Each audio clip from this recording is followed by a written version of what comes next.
Welcome back to MFO, everybody. Thanks for tuning in. You might already be able to tell, but I don't know yet. This is an episode that was inspired by Megan. Wait, what? Well, your question the other day inspired this episode, but we're not going to give it away. We're going to tease, and I'm just going to kind of tease it with a riddle. What is it that fishermen collect more than baits and or lures? What do they have more of, more than anybody else in the world, and probably more than they ever should have? That's for sure. Okay, so come on back and find out the answer to that riddle.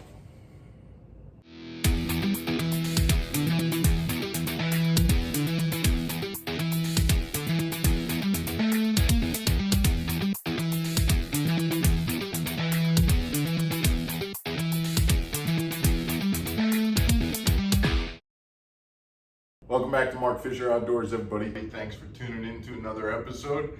We hope you like this one. We think this is going to be kind of funny. Please hit that subscribe button, the like button, if you do find this to be kind of amusing. What was your question the other day when you were walking around and you saw, you kind of saw things in several different places?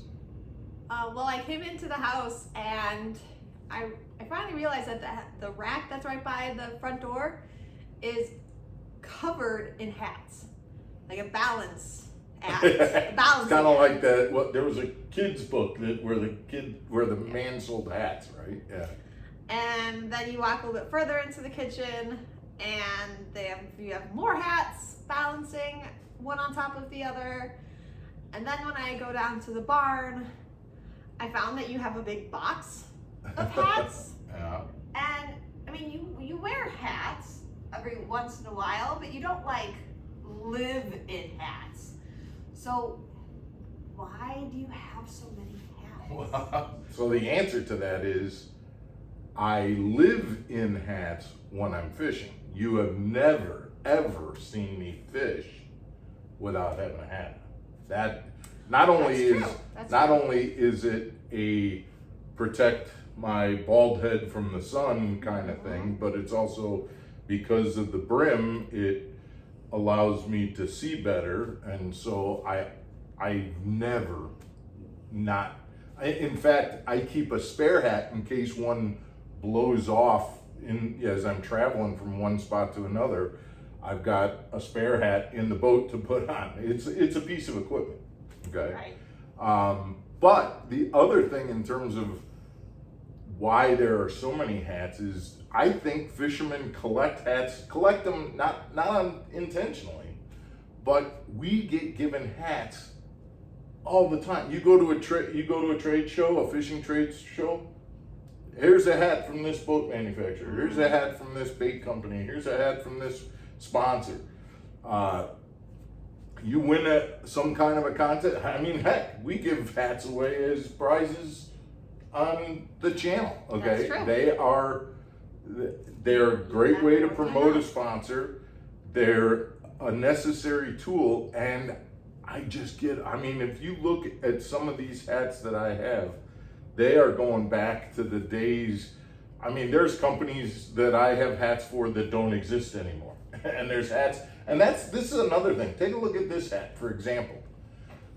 There are certain times when wearing a brand new hat, like that's the best thing in the world. Putting on a new hat that feels right is, but then again, there are times when putting on an old, sweaty, comfortable hat that reminds you of that big fish you caught or that trip that you took.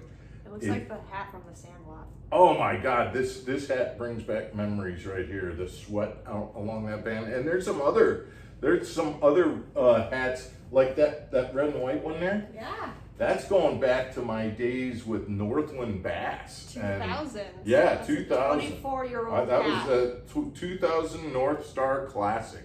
And these were the hats that were given to the guys who qualified for the Classic. But yeah, absolutely. 24 years of being with them. I was like 10 years old by then. And there's old sponsors and all sorts of hats.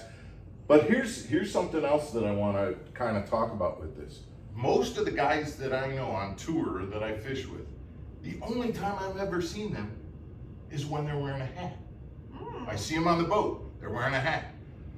You go to a classic or a dinner party or something like that, when you see these guys and they're not wearing a hat, I swear to God, I can't recognize them. They are different people when they aren't wearing a hat. I mean, I'll look up, hey buddy, how are you? Because I have no idea who it is. Now all I got to do is put a hat on them. Oh, Jimmy, how are you? Or whatever. But you can't recognize them without a hat. It's the weirdest thing to go to an event like that and see guys that you know and recognize Right. 100% when they're in that environment. They got their hat on, they got their fishing clothes. But you put a tie on them with no hat and you have them take a shower, it's sometimes they're very difficult to recognize. So I'm curious, guys, do you guys have this collection of hats? And do you like the old worn hats? Do you like the brand new hats? What do you do with the ones like, oh, I got a new sponsor, can't wear that hat anymore, and all of those kinds of things? Yeah. So sometimes you got a whole bunch of nice hats, but then all of a sudden you can't wear them anymore because you switch boat companies or you switch motor companies or something like that. Anyway, we were having a little fun with this. Yeah, we were. And I like we it. hope that you guys had a good time with this. And do you collect hats like I collect hats?